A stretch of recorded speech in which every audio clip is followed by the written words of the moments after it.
पूरी करी, जिसके बाद देश की भी याद सताई और लोगों के लिए कुछ काम करने का मन में मेरे बहुत एक भाव आया जिसको मैं दरकिनार नहीं कर पाई अपने दिमाग में। तो इसलिए मैं वापस आई और मैंने इस पेपर की तैयारी करी सिविल सर्विसेज की। आईएएस से पहले मैं आईपीएस अधिकारी थी। आपके जो कप्तान साहब हैं उन्हीं के बैच में मैं भी थी और हमारी ट्रेनिंग हुई साथ, और उस ट्रेनिंग के दौरान ही मैंने जो दोबारा पेपर दिया था उसमें मेरा आईएएस में सिलेक्शन हुआ। तो इससे पहले मेरी पोस्टिंग्स में मैं जिलाधिकारी मिर्जापुर रही हूँ, जिलाधिकारी संतकबीरनगर रही हूँ। तत्काल इससे पहले मैं यूपी आरआरडीए जो पीएमजीएसवाई की सड़कें देखती है संस्था, उसकी सीईओ। तो ये तो एक मूल परिचय मेरा हो गया। एक चीज मैं आप लोग सबको अपनी कमी पहले बता दूं कि मुझे नाम याद रखने में और शक्ल भी याद रखने में बहुत कठिनाई है। तो आप लोगों को थोड़ा मुझे इसमें क्षमा करते हुए चलना पड़ेगा। यही क्षमा मैंने अपने अधिकारियों से भी मांगी है, क्योंकि मुझे पता है मैं 4 बार देखने के बाद भी आपको ऐसे देखूंगी शायद मुझे पहचान में आप नहीं आ रहे हैं। तो उसके लिए मैं पूर्व में ही क्षमा प्रार्थी हूँ। तो आपको हो सकता है मुझे बार बार याद दिलाना पड़ेगा कि, लेकिन धीरे धीरे जैसे जैसे हम लोग आगे बढ़ेंगे मुझे पूरी उम्मीद है कि मेरी इस कमी के ऊपर मैं पार पा लूंगी और आप लोगों से मेरा अच्छा रिश्ता हो जाएगा।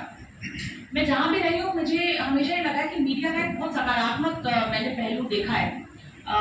यहाँ मैं आपके पड़ोसी जनपद संतकबीरनगर में भी मैं रही हूँ।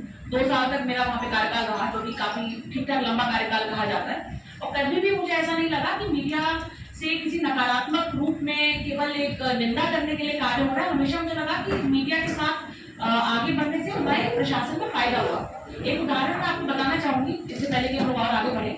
आप लोगों ने शायद सुना होगा मिर्जापुर में हमने गांव में पानी पहुंचाया, वो भी मीडिया की तरफ से ही पहली बार मुझे बताया गया था। और फिर उसके ऊपर एक बहुत ज्वलंत समस्या थी, बहुत पुरानी समस्या थी, और वहां से आगे हमारी टीम के साथ मिलकर वो कार्य संपन्न हो पाया।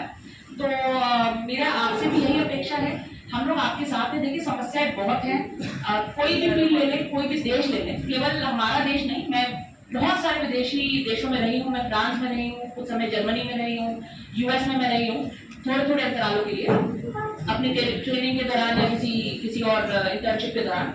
तो उसमें मैंने देखा है कि हर एक देश में समस्याएं हैं, कई समस्याएं तो हमसे भी ज्यादा हैं। तो ऐसा नहीं है कि कोई भी देश परफेक्ट है या कोई भी देश अपने एक चरम सीमा को प्राप्त कर चुका है। तो हम लोग की भी ये विकास की निरंतर एक यात्रा है जिसमें हमें आगे बढ़ते रहना है, और उसमें आप या हम सब सह यात्री हैं। तो हम लोगों का उद्देश्य सबका ये होना चाहिए कि हम अपने जनपद को और से और बेहतर बनाएं। इसमें देखिए अधिकारी तो वैसे भी आते हैं चले जाते हैं, हम लोग आपने देखा पिछले डीएम साहब गए, हम भी चले जाएंगे किसी दिन। तो लेकिन आप लोगों का ये जनपद है, ज्यादातर आप लोग यहीं के हैं। तो हमारा प्रयास होना चाहिए कि हम जनपद में कुछ अच्छा कार्य करें जिससे लोगों के जीवन में एक सकारात्मक बदलाव आए। यही मेरा प्रयास रहेगा, यही मेरा जो है अपनी टीम को भी मैंने यही बातें बताई थी। कि कुछ मैं अपने आपको बता देती हूँ कि मूलभूत जो मेरे सोच है कि देखिए न्याय मेरे लिए बहुत जरूरी है। न्याय से अर्थ ये हुआ कि न्याय बहुत तरह का होता है कि जैसे कोई गरीब व्यक्ति है तो उसको जो सुविधा सरकार दे रही है वो उस तक पहुंच जाए। कोई दबंग व्यक्ति उसके साथ किसी गलत प्रकार का व्यवहार, उसका कोई हक छीनने का कार्य न कर पाए। ये पहली व्यवस्था हम लोग चाहेंगे कि हम यहाँ पे बना पाए। उसके बाद सरकार की तमाम योजनाएं हैं जिससे किसी भी मनुष्य के जीवन में एक जिसे कहते हैं वृद्धि होती है, जीवन शैली में वृद्धि होती है। वो वाली स्कीमें जो है सभी जरूरतमंद लोगों को या जो पात्र लोग हैं उन तक पहुंचे, ये मेरी प्रायोरिटी रहेगी। ताकि हर एक समय में तात्कालिक कोई एक आवश्यकता रहती है। जैसे इस वक्त बाढ़ एक समस्या थी, मैं कहूँगी अभी तो बहुत अंडर कंट्रोल है।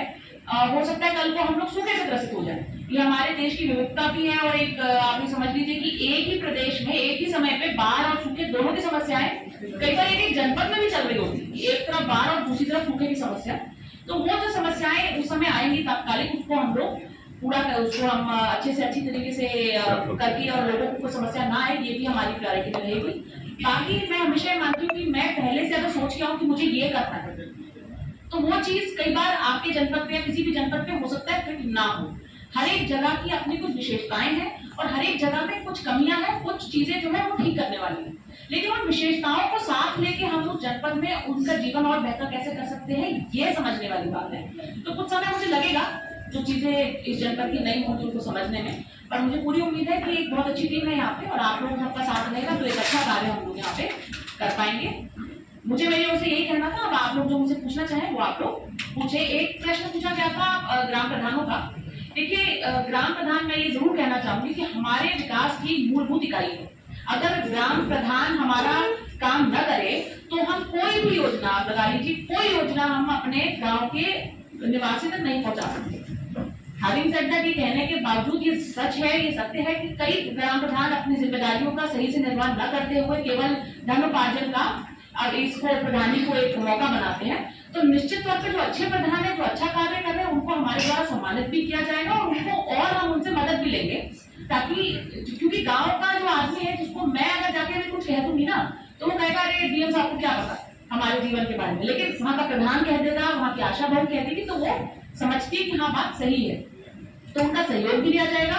और जो भी कोई गलत कार्य करेगा, चाहे वो प्रधान है, चाहे वो कोई हमारा सेक्रेटरी है, चाहे हमारा अधिकारी है, कोई भी व्यक्ति यदि गलत काम करेगा तो नियमानुसार उस पर सख्त से सख्त कार्रवाई की जाएगी। एक दृष्टांत है, मैं हमेशा बता रही हूँ, जब मैं यूपीआरआरडीए में थी, केवल 4 महीने वहां रही, एक सड़क के ऊपर जो है एफआईआर हुई थी मेरे समय में, वो देवरिया में थी। अब ये तो एक इत्तेफाक है, इसका कोई वो नहीं है, परंतु कहने का मतलब ये है यदि सही काम चल रहा है तो सही तरीके से उसको किया जाएगा। यदि कोई गलत करेगा, चोरी करेगा किसी भी प्रकार की, तो उसके ऊपर हम लोग सख्त से सख्त कार्रवाई करने का आवश्यक प्रयास करेंगे। बाकी आप जो प्रश्न पूछना चाहें। एक गांव